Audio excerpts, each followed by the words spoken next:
Beshi, saan ang lakad mo? Ba't bihis na bihis nagpapaganda Huwag ka ka? magulo dyan. May date ako. Date? Sama ko. Ba't ka naman sasama, Aber? May date bang panggulo? Baka kailangan mo ng proteksyon.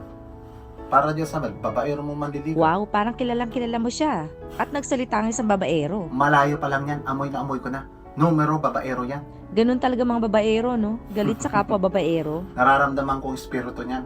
Ikaw marupok ka, kaya mag-iingat ka sa mga linyahang good morning, good night, kumain ka, sleep well, good night. Putang ina, linyahan ng mga babaero yan.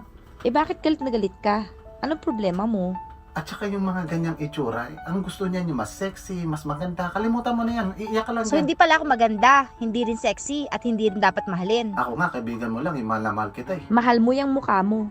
Kontrabida ka talaga. Dito ka na lang, umuulan at kumukulog sa labas, dito ka na lang. At ano naman ang gusto mong gawin ko dito? Dito naman ako eh. Para samahan ka.